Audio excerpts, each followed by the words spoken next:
जय श्री कृष्णा। राधे राधे। स्वागत है आपका पार्वती पनमोली में। आज हम सुनेंगे माघ महीने के शुक्ल पक्ष की विनायक चतुर्थी की बेहद पुण्य फलदायी व्रत कथा। विनायक चतुर्थी 1 फरवरी को दिन शनिवार को पड़ रही है। गणेश चतुर्थी व्रत भगवान गणेश को समर्पित है। इस दिन गणेश जी की विशेष पूजा की जाती है। पंचांग के अनुसार हर महीने 2 चतुर्थी आती हैं, एक शुक्ल पक्ष में और एक कृष्ण पक्ष में।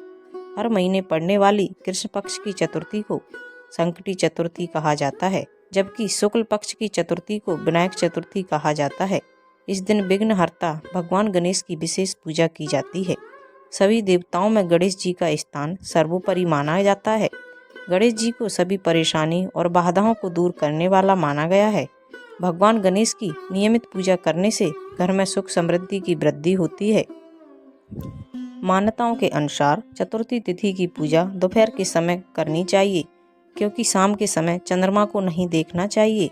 ऐसा माना जाता है कि इस दिन चंद्रमा देखने से झूठा कलंक लगता है। मान्यता के अनुसार द्वापर युग में भगवान कृष्ण ने विनायक चतुर्थी की रात को चंद्रमा देखा था, जिसके बाद उन्हें श्यामंतक मणि चोरी करने के लिए झूठा कलंक लगाया गया था। इस दिन प्रातःकाल स्नान कर व्रत का संकल्प लें और पूजा स्थल को गंगा जल से पवित्र कर पूजा प्रारंभ करें। भगवान गणेश को पीले फूलों की माला अर्पित करने के बाद धूप, दीप, नैवेद्य, अक्षत, उनको सबसे प्यारी दूर्वा घास अर्पित करें। इसके बाद मिठाई या मोदक का भोग लगाएं। अंत में व्रत कथा पढ़कर गणेश जी की आरती करें। मान्यता के अनुसार भगवान गणेश को सिंदूर बहुत प्रिय है, इसलिए विनायक चतुर्थी के दिन पूजा के समय गणेश जी को लाल रंग के सिंदूर का तिलक अवश्य लगाएं। सिंदूर चढ़ाते समय इस मंत्र का जाप करें। मंत्र इस प्रकार है: सिंदूरम शोभनम रक्तम सौभाग्यम सुखवर्धनम शुभदम कामदम चैव सिंदूरम प्रतिग्राहतम। अगर आपने अभी तक चैनल को सब्सक्राइब नहीं किया तो प्लीज़ चैनल को लाइक, शेयर एंड सब्सक्राइब कीजिए और कमेंट में जय श्री गणेशा अवश्य लिखिए। तो आइए सुनते हैं विनायक जी की कथा। एक गांव में माँ और बेटी रहती थी। एक दिन वह अपनी माँ से कहने लगी कि गांव में सब लोग गणेश मेला देखने जा रहे हैं, मैं भी मेला देखने जाऊंगी। माँ ने कहा कि वहाँ बहुत भीड़ होगी, कहीं गिर जाओगी तो चोट लग जाएगी। लड़की ने माँ की बात नहीं सुनी और मेला देखने चल पड़ी। माँ ने जाने से पहले बेटी को 2 लड्डू दिए और एक घड़े में पानी दिया। माँ ने कहा कि 1 लड्डू तो गणेश जी को खिला देना और थोड़ा पानी पिला देना, दूसरा लड्डू तुम खा लेना और बचा हुआ पानी पी लेना। लड़की मेले में चली गई। मेला खत्म होने पर सभी गांव वाले वापस आ गए, लेकिन लड़की वापस नहीं आई। लड़की मेले में गणेश जी के पास बैठ गई और कहने लगी कि 1 लड्डू और पानी गणेश जी तुम्हारे लिए और 1 लड्डू और बाकी बचा हुआ पानी मेरे लिए। इस तरह कहते कहते सारी रात बीत गई।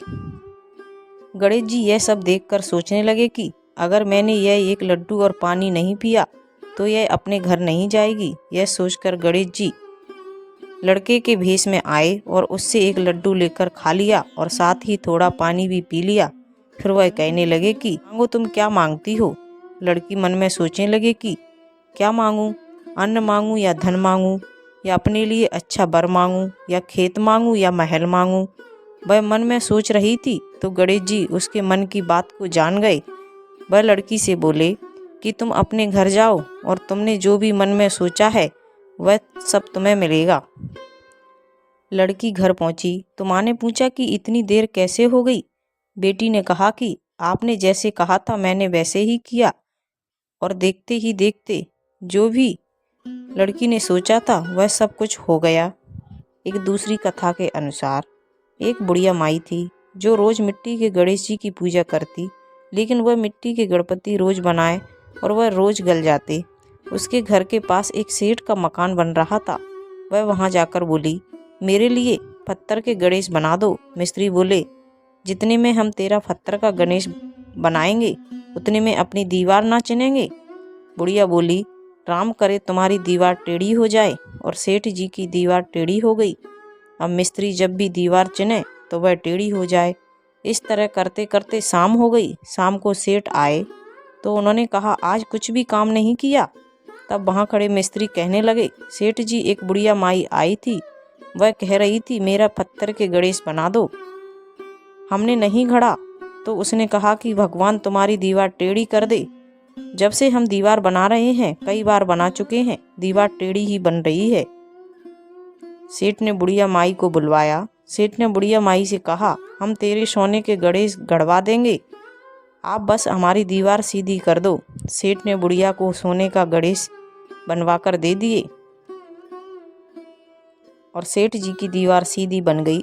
जैसे सेठ की दीवार सीधी की, वैसे ही विनायक जी सबकी दीवार सीधी करना, सबके टेढ़े समय को सीधा कर देना। तो ये थी विनायक चतुर्थी की बेहद पुण्य फलदायी व्रत कथा। अगर आपको अच्छी लगे तो प्लीज़ चैनल को लाइक, शेयर एंड सब्सक्राइब कीजिए। साथ में बेल आइकन को ऑन कर लीजिए और वीडियो को ज़्यादा से ज़्यादा लोगों में शेयर कीजिए और कमेंट में जय श्री गणेशा अवश्य लिखिए। Thank you.